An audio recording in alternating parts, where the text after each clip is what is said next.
Iran যুদ্ধের আগুনে পুড়ছে বাংলাদেশ।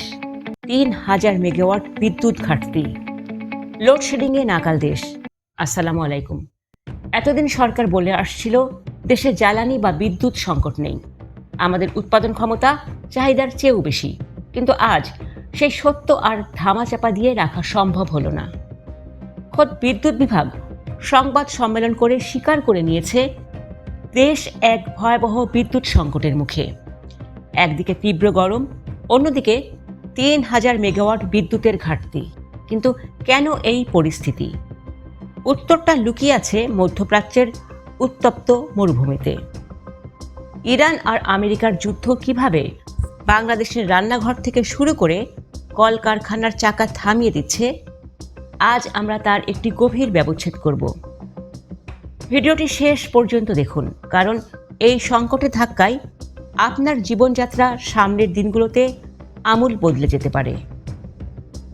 বিদ্যুৎ বিভাগের যুগ্ম সচিব উম্মে রেহানা আজ যা জানিয়েছেন তার রীতিমতো আতঙ্কের।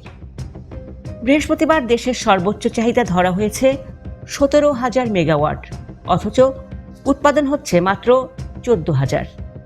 এর মানে হলো সারা দেশে ৩,০০০ মেগাওয়াটের বিশাল এক ঘাটতি তৈরি হয়েছে। মজার বিষয় হলো, আমাদের বিদ্যুৎ উৎপাদন করার সক্ষমতা বা মেশিন আছে, কিন্তু সেগুলো চালানোর মতো গ্যাস বা তেল নেই। গতকাল যেখানে ১২,০০০ মেগাওয়াট গ্যাস ভিত্তিক বিদ্যুৎ উৎপাদনের ক্ষমতা ছিল, সেখানে গ্যাসের অভাবে উৎপাদন হয়েছে মাত্র ৫,০০০ মেগাওয়াট, অর্থাৎ সক্ষমতার অর্ধেকেরও বেশি অলস বসে আছে। জ্বালানি সংকটের এই নগ্ন চিত্র এখন আর লুকানোর উপায় নেই। কেন এই জ্বালানি সংকট? বিদ্যুৎ বিভাগ সরাসরি আঙুল তুলেছে মধ্যপ্রাচ্য যুদ্ধের দিকে। ইরান আমেরিকা সংঘাতের কারণে আন্তর্জাতিক বাজারে জ্বালানি সরবরাহ ব্যবস্থা তছনছ হয়ে গেছে। বাংলাদেশ মূলত এলএনজি এবং তেলের উপর নির্ভরশীল।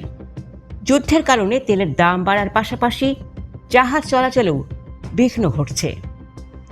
সরকারের সাশ্রয় নীতির কারণে এখন ব্যয়বহুল ফার্নেস অয়েল ও ডিজেল ব্যবহার কমানো হয়েছে, কিন্তু এর চড়া মূল্য দিতে হচ্ছে সাধারণ মানুষকে। যুদ্ধের আগুন যদি আরও বাড়ে, তবে বাংলাদেশের জ্বালানি আমদানির পথ পুরোপুরি রুদ্ধ হয়ে যেতে পারে। অর্থাৎ হাজার হাজার মেগাওয়াট উৎপাদন ক্ষমতা থাকলেও জ্বালানি ছাড়া সেগুলো লোহা লক্কর ছাড়া আর কিছুই নয়। গোদের উপর বিস্ফোরা হয়ে দাঁড়িয়েছে কয়লাভিত্তিক কেন্দ্রগুলো। আদানির একটি ইউনিট কারিগরি ত্রুটির কারণে বন্ধ, আবার বাঁশখালীর এসএস পাওয়ার থেকেও বিদ্যুৎ আসছে না। যদিও বলা হচ্ছে মে মাসের প্রথম সপ্তাহে ২,০০০ মেগাওয়াট যোগ হবে। কিন্তু প্রশ্ন হলো, যদি জ্বালানি সংকটের সমাধান না হয়, তবে নতুন কেন্দ্রে এসে কী লাভ? এই সংকটের চেইন রিয়াকশন বা কনসিকুয়েন্স অত্যন্ত ভয়ঙ্কর। শিল্পাঞ্চলে বিদ্যুৎ না থাকলে উৎপাদন কমবে, যার ফলে নিত্য পণ্যের দাম আকাশ ছোঁয়া হবে। সেচ কার্যক্রম ব্যাহত হলে কৃষিতে ধস নামবে, যা খাদ্য সংকট তৈরি করতে পারে। ঢাকা শহরকে লোডশেডিং মুক্ত রাখা হলেও গ্রাম বাংলার মানুষের উপর যে অবিচার করা হচ্ছে, তার সামাজিক অসন্তোষের জন্ম দিতে পারে। দর্শক, এই সংকট কি সাময়িক? তথ্য বলছে, যতদিন আন্তর্জাতিক অস্থিরতা কমবে না এবং ডলার সংকটের কারণে সরকার জ্বালানি আমদানি স্বাভাবিক করতে পারবে না, ততদিন এই লোডশেডিং আমাদের নিত্যসঙ্গী হবে। সরকারের সব ঠিক আছে তত্ত্ব এখন বিদ্যুৎ বিভাগের প্রেস ব্রিফিংয়ের নিচে চাপা পড়ে গেছে।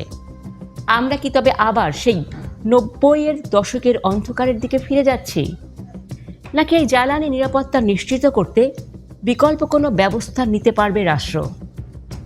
আপনার এলাকায় লোডশেডিংয়ের অবস্থা কেমন এবং এই সংকটের জন্য আপনি কাকে দায়ী করেন? কমেন্টে আপনার মতামত জানান। ধন্যবাদ।